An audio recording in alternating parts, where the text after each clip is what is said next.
Hey everybody, it's Jane Johnston with the Bar Hill Group at Remax Camosun, host of Vancouver Island Time. I'm here with Lisa Sigurdsson. How do you say your last name? Yeah, you did well, Sarah Garrison. Yeah. And what's the origin of that name? That is Icelandic. I'm third generation Icelandic Canadian. Cool. I have a good friend who's Icelandic, actually. She lives in Ontario, and she's part of an Icelandic Canadian association. And her name is The Icelandic, Icelandic National League of North America. Yes. Yes, and she was actually really instrumental in changing my life. She got me a job working with National Geographic teaching. Oh, wow. Cool. Yeah. So, and that your last name and your heritage sort of relates to what you do and why you're here today, right? You are the Singing Amma. Amma. Amma means grandmother in Icelandic. And are you a grandmother? I am. I have two biological and another one that calls me Amma, so I have three. And they're big now. They're 14, 13, and 9. So we say in our household, we have 2 by multiplication and 1 by addition. There you go. There are ways of claiming our families. It's a compliment when somebody wants to claim you as to be part of your family, right? Totally, yeah. So the reason why I asked you to be on the show is because my good friend Colleen Adrian recommended you, and anything that Colleen says, I do. And I have a client who is an awesome musical person, but she's not on Facebook. So I'm hoping she'll be able to follow you on YouTube. Are you loading up any of your songs or singing that you do on Tuesdays and Thursdays onto YouTube? I haven't yet, but I will. Because I've been looking for ways to find which platform to stream from so that I can reach people who aren't on social media, because I know a lot of people aren't on Facebook in particular. So how often are you actually online doing your singing? Singing live. Right now, in the very beginning, when the whole pandemic hit and we all went into isolation, I came on, I think 7 days the first week, 7 days a week, then 5 days a week for a couple of weeks. And now I'm doing 2 mornings a week. I mean, people, we sort of got back into the groove of life, and people weren't quite so desperate to have stuff to turn to. Distraction, yeah. Yeah. But I come on 9:30 till 10, Tuesday and Thursday mornings. That's Pacific time. And I'm singing fun songs for young ones, I call it. And they're action songs that we can learn to do with our toddlers, preschoolers, even primaries. So I'm doing that 2 days a week regularly. And then I was also doing adult sing-alongs in the evenings. And again, that first couple of weeks, I was on there 4 or 5 times a week. And I haven't done one for a couple of weeks, so I'm overdue. And I jump on, and I don't have a specific time, but I will create that. And then I was doing sing-alongs for adults. And we were doing really simple things that a lot of people know, like You Are My Sunshine and This Little Light of Mine. And my focus with both of these was to really invite people to sing, because I know how good for us singing is. In fact, my recent column, I write a column once a month in a print magazine here on Salt Spring. Right. And the one coming out in June is all about why sing, because singing is so good for us. And I would find myself saying to people as I was encouraging them to sing along from home, how it's going to strengthen our lungs and it's going to fill us with endorphins, so our immune system's going to be pumped, and all these reasons to be singing. Plus, it just feels so good. It is, yeah. And so people were loving it, I think, just the feel-good part of it even, So you were mentioning primary, so that's a term a teacher would use, or an ECE. Is that your background? Yes, I have a background in ECE, early childhood education. Yeah, I've worked in Go ahead. Well, I worked in the high school as well, actually high school level we called them then paraprofessionals. And then I had to leave that job a few years ago when I got sick. Okay, are you okay now? Well, I have severe rheumatoid arthritis. So when I do my action songs with the kids, I'm sitting down and and some of them they're up jumping around. So I have little stuffies. I don't know if you can see them. Where are they?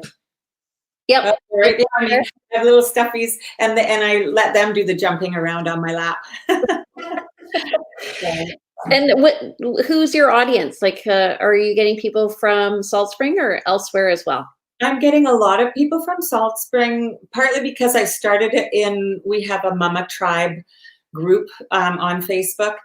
And I met a lot of them because I was doing full-time childcare, private childcare before isolation happened. Because of the rheumatoid that I live with, I can't be around kids at all now for a while. But anyway, I met a lot of those mamas, so a lot of them are still coming. I've got some people in the Vancouver Island area, some in Victoria, some in the Cowichan, Cobble Hill, all those kinds of areas. I've had some people from Iceland pop on, whether they have kids or not, they're there. I've got some people, I've got somebody way up north in Vancouver Island, way up north, like Campbell River. And some people in Britain too, Scotland and England. I imagine the timing would be good actually if they're in Britain, because if you're at 9:30, it would be 7:30 in Britain, or no. Yeah, it would be around there. Yeah. Are you are people allowed to make requests, or do you just determine what the schedule is going to be? I determine it loosely. In fact, with this Fun Songs for Young Ones, I tend to sing the same songs each time, almost the same set list. And part of the reason I do that, I always start with the same song and end with the same song. And part of the reason I do that is because when we're under stress and the cortisol in our body is heightened and we're all kind of panicky, and even if we don't feel stressed, we've all been living under so much more stress with all of this pandemic experience. Mm-hmm. And when we know what's coming, when we know what to expect, it helps our brains to be calm and lessen anxiety. So, and partly also, so that's the main reason. And then the other reason is that little kids love repetition, and that's partly why they do. And so, and we all love repetition. We just don't actually realize how much we get from it and how much we like it. But so I've been singing mostly the same, but I will say, if you want to, let me know what song you want to sing next. And if I know it, I'll sing it, and if I don't, then I'll learn it, kind of thing. And I've done that a couple times. Well, I think the little kids like to do the repetition because then they have a sense of accomplishment because they master it, right? Exactly. That's how they learn it. Yeah. I remember the commercial of the kid, little boy. He's by the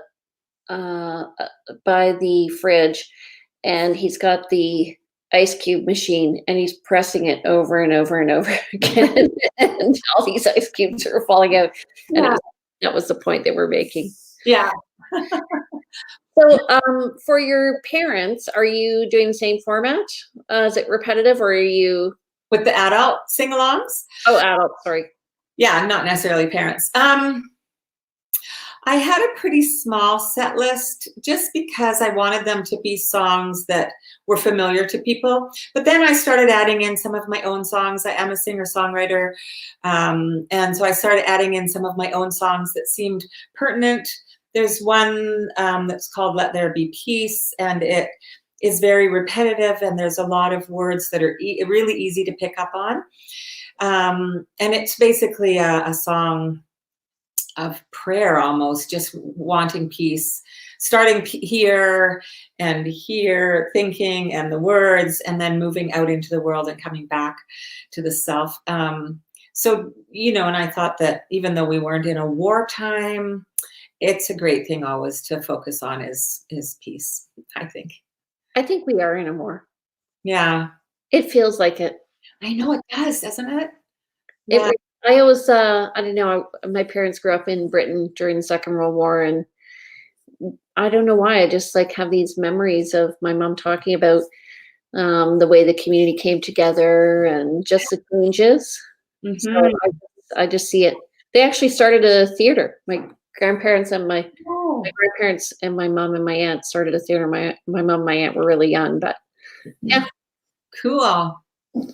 Okay, so you also do some writing, right? Yes. I do a lot of different kinds of writing, and one of them is that under the name The Singing Amma, I have a parenting advice column in this little local magazine called the Fishbowl Magazine on Salt Spring Island, and it's also available online for those people who aren't here to pick it up at a shop. Comes out once a month, and I get 500 words. So you send me your question through pregnancy all the way through graduation, and also grandparents sometimes send me in questions. And then I do my best within 500 words to give some advice that will actually make a difference in your life. So, what are the types of questions that you're getting right now?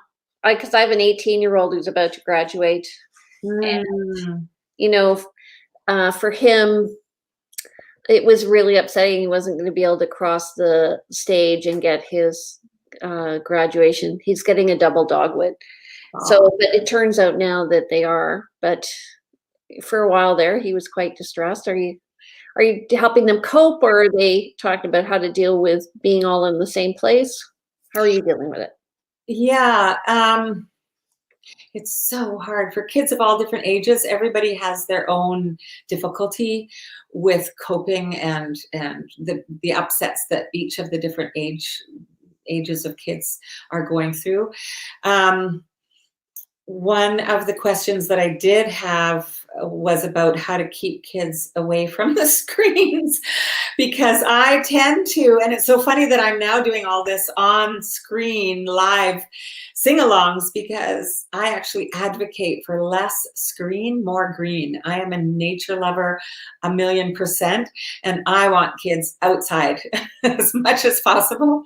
But, anyways, here we all are. And yes, I get outside every day, but I can't be with kids outside right now. Right. So I'm getting a few different questions. Of course, it's only once a month that I get to actually write and post something. Although if I got lots and lots of questions coming in, I could just put some of them on my blog. Just starting to get my blog going. So That's awesome, though. I think sometimes we just need advice from somebody other than ourselves. yeah, Hey, that's a good idea. yeah. So tell me, how much has being Icelandic influenced you as an artist or as a person? Mm, it really has, really hugely. And I will also just say that I am Scottish as well. My mom was born and raised in Scotland. I'm third generation Icelandic Canadian, so I'm much less Icelandic than I am Scottish. But we did grow up with my Icelandic grandparents as kind of the hub of our family wheel, I like to say. And my Scottish Nana was there with us a lot, actually, too. But it really has influenced, I think, who I am. Family is a huge, huge um, part of Icelandic life. In Iceland, family is like top number one priority. And Mhm. that's certainly been the way for me my whole life in my adulthood. And that's what I do for a living. And, I've written a number of songs that pertain to my Icelandic Iceland. Family is like top Sorry, number one life in my adulthood. And that's what I sorry. do for a living. And My phone just went crazy. yes, yes. Sorry. Started talking to me in my own voice. Poor thing. Okay, keep going. Oh, technology. Yeah, so one thing that was really exciting, in 2016, I actually got flown to Iceland to perform some of the music that I've written that pertains to my heritage. That's awesome. That was super fun. That was super awesome. Yeah. You know what I find, because I deal with I'm in real estate, and people identify with the heritage. It has nothing to do with how close or whatever. Mhm. It has to do with the stories, and there's stories in songs, right? Totally. Yeah. So whatever stories, I mean, my mom was a big storyteller. My Mm. dad, not so much. So even though my last name is Johnston, my mom is Welsh, and Oh. when she recently passed away, we told a lot of Welsh stories. Mm. The people in the church were like, "Where's that? You know, like you look Scottish. What are you doing? Telling us Welsh?" I love Wales. I love Wales. I was there once. Love it. So, are your songs Icelandic in nature? Well, some of them are, and I am preparing. I'm going to make this public announcement now. I've been working for a while on a show that I am calling For the Love of Iceland. And my vision when I do it live is to have, and this may be possible to do online, but I don't know the technology yet. If you do, maybe you can share with me later. Okay. But my vision for the in-person performance is that I have a screen on which I project photographs of Iceland from that I've taken when I've been there. I am a storyteller, so I will tell some stories, and I'll let people know about the history of the Icelanders coming to Canada. Like there was a Republic of New Iceland in north of Winnipeg in the late 1800s. Who knew? I And didn't know that. I didn't, as an Icelandic Canadian, I didn't even know that until I started really getting into my heritage not that long ago, about 15 years ago. So I'm writing this show, and it's going to be some storytelling. I wanted also to have a screen where I could put up some words and teach people a few fun words to learn, but I want them to be able to see them because there's a few cool letters in Icelandic. And then sing the songs that I've written that pertain to my heritage, which, as you say, are stories, really. Most of them are stories. That's awesome. I think actually you could do that very easily. So if you Cool. need help, let us know. Oh, I'd love to. Okay, I'll hit that. So, your background is in early childhood education, Yes, right? yeah. And so has that influenced the way you were talking about the repetitive nature, but has that influenced the way you're teaching these classes? And what do you plan to do after COVID-19? Well, absolutely, it influences how I perform with the children, especially because I become a preschool teacher when I'm there, and and that's been really fun. And people are sometimes interacting with me on comments, which I love. And if people are listening in from far away, I also love to find out where they're listening from. I had somebody from Australia yesterday. I know her from here, but they're stuck in Australia right now, and so that was really fun. And yeah, it definitely is influenced. What do I plan to do in the future? I mean, I'm hoping that I'll be able to get back to the private childcare that I was doing, because I fall in love with my little people and my adorable little guy, that I was with 30 to 40 hours a week. I just, I'm so in love with him. And so I'm missing him. Um, We had and a childcare person like that too, what's that? We had a childcare person like that. So even though she's actually, I'm trying to think, she must be like only 6 years older than me, but she was like her kid's grandma. Oh, So yeah. her kids they're probably 15 years older than my children. Yeah. She had them younger, Right. and when we moved into our house right now, we're quite near where she lives. And my kids were so excited because they could walk over. And my son used to just go over and just say hi. Nice. Nice. That's so great. It is nice. How Yeah. long have you been doing that for? Doing which? Doing the early childhood ECE stuff at Oh, I got my daycare. ECE training back in 82. Yeah, back in the 80s, early 80s. And how long have you been doing private childcare? Well, I did private childcare before I ever had my certificate. It's my one of my passions, and I was really Salt Spring Island's babysitter, one of the main babysitters, I guess, in the 70s. Um, when I was a teenager, people would leave me with their children for 2 or 3 weeks at a time while they'd go away, and I would just run the whole show. It was awesome. I didn't think it was strange. I was 15 years old. It was perfect. Um, yeah, and then I ran, I worked in daycares, I worked in nursery schools. I opened my own nursery school here on Salt Spring in the mid 80s when my daughter was a baby. And then I got hit really hard with rheumatoid after I'd been working actually in the high school for a while. And I got really hit really hard. I was bedridden for a number of years actually. And then I started teaching. I've been teaching this parenting education course called How to Talk So Kids Will Listen and Listen So Kids Will Talk. Oh, yeah. I They, think they yeah, in the book by that name. yeah. And so I've been facilitating that course since my daughter she was born in 85, so probably since mid 86. Late 86, I'd started teaching it or facilitating it. It's really taught by the authors. And then after I got sick and I started having a bit of energy and wanting to do more with my life than lie in bed and be in pain, I started teaching out of out of my living room. And so I'd have 6 to 10 people coming and doing the course with me here in my home. And that was super great to get back at it. Now I know why Colleen and you get along so well. Yeah. Nice. That's her focus. And so you were offering counseling now, right? I am. I'm offering parenting coaching and support via either phone calls or like this FaceTime kinds of options, video conferencing on whatever different platforms we can both find.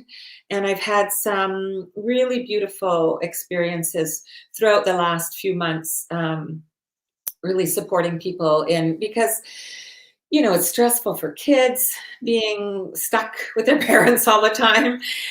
I mean, some of them preschoolers and little ones, they're loving it for the most part, or they were originally. But kids are starting to really miss their friends and all of that. And, let's face it, we all go squirrely if we're around the same people every single day. Yeah. I Okay. just took my daughter for a drive, actually. Yeah. And my son said, "Mom, why is she so excited?" I'm like, "She hasn't gone out in 6 weeks." I I haven't know. really gone out, right?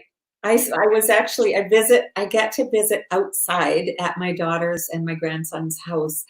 And well, they have property here on Salt Spring, and we visit a few feet apart. And one day she was popping into, oh, I think it was to get me a Mother's Day gift. She goes, "I've got to get to town quick to get your Mother's Day gift before," because stores all have such short hours now. Um, and Jordan, my 13-year-old, he's like, "I want to come." She goes, "Well, you can't come in the store with me." "That's okay. I just want to come. I want to like see a different view from it." you know, yeah. It's So, so true. so the coaching has been the online and over the phone has been really, really wonderful.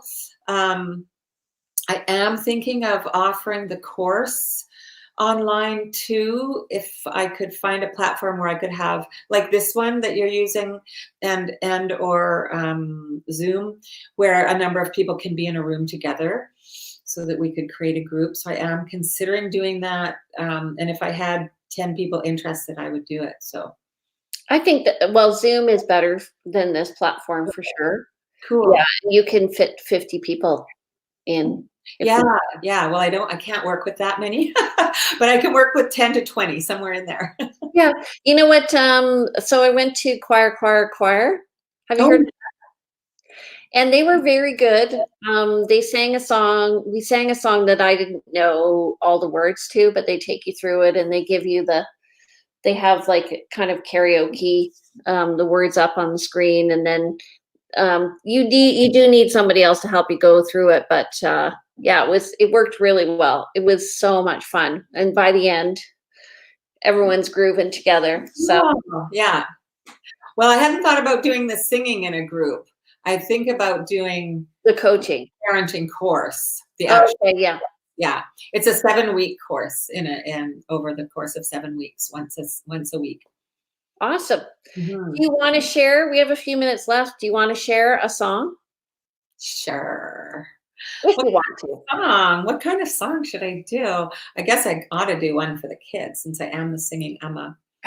Do you know what was really fun that I realized when I got this? Because I was doing the private childcare really full time for the first time in a long, long time this past year. And I sing to him all the time. And I've done that my whole life, but I didn't really realize how apt my name is, the Singing Amma. And in fact, I'll share with you the way I got that name, the Singing Amma, was my granddaughter. She's 14 now. When she was a toddler, I made my first album. It's called Still Hold True. It's available on lisamax.com. And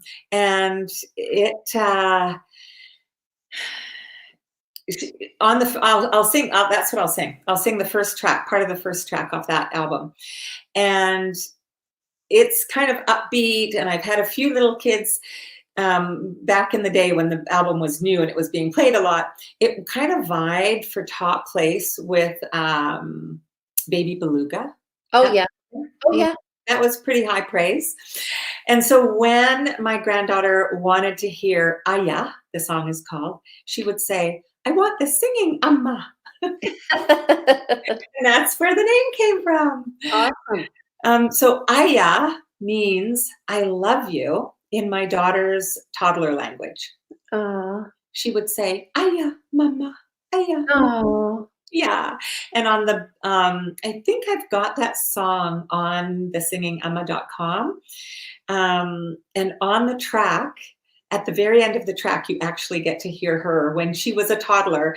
My sound engineer, my recording engineer, managed to take that clip off a cassette tape and somehow digitalize it and put it onto the album. I was so excited. So yeah, it means I love you. And this is kind of a fun little sing-along. The chorus goes, Aya, Aya, Aya, Aya, Aya, Aya, I do. So it's easy. Okay, I'm not going to sing along with you because I don't want to torture anybody. Okay, I'll let it go this time. But when I'm singing live on Facebook, I won't be able to hear or see you. So you sing it out. Right now, you make your choice. Okay, I'm going to put you on solo. Okay. Go for it. I'm going to go over here. All right. I should have a shaker and I don't have one. That's okay. I want to sing with you. I want to dance with you. I want to laugh with you. Oh, how I love to be with you. Aya, aya, aya, aya. Aya, aya, I do. Aya, aya, aya, aya. Aya, aya, I do. Such a short time we've been together, seems like a lifetime or two. Never knew I could love another the way that I love you. Aya, aya, aya, aya, aya, aya, I do. Aya, aya, aya, aya, aya, aya, I do. Aya, aya, I do. Aya, aya, I do. Awesome. Yeah. That was amazing. Okay, so I think that's a good way to end.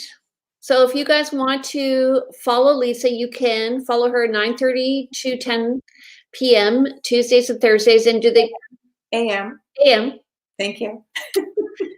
Of course. And the kids are awake. Okay, so 9:30 to 10 a.m. And do they just go to your Facebook page? Yeah, the Singing Amma Facebook page. Okay. Yeah. And if you want to get in touch with her, you can reach her at Lisa Searson. How do you say it? That's good. Go for it. SearsonMax at gmail.com, or you can follow her at the Singing Mama and you can reach her at thesingingamma.com if you want to look for her songs. Okay, thank you so much. Hold on, I'm just looking here. I've got 5 comments. Colleen Adrian says hello. Oh, hi, Colleen. Yami Martinez, who is a realtor in California, is saying how sweet. Oh, nice. Thank And you. Colleen says, thanks for blessing us with your beautiful voice and music, Lisa. Aw, you're most welcome. And thank you for connecting Jane and I. Thank you, Jane. This was really fun. No problem. I'm so glad you were able to make it. And let us know when your counseling is going on, and we'll share it to our group as well. Okay? Yeah, thank you so much. No problem. So on Monday, actually, we're going to have Colleen Adrian. She's going to be talking to us about parenting and counseling parents on Monday. On Tuesday, we have our regular Tuesday with our lawyer, our mediator, and our financial divorce specialist, because we all know that this is causing a lot of stress in families. We want to help you through it. And then on Wednesdays, we're going to be talking with Jill Moran. She's going to be talking to us about her yoga and how she's pivoted her Exhale Yoga program for people working from home now. So thank you. And don't forget, by the way, on my YouTube page to please like me and follow me, subscribe, so that we can start doing more on YouTube for you. All right, Steve, have a great weekend.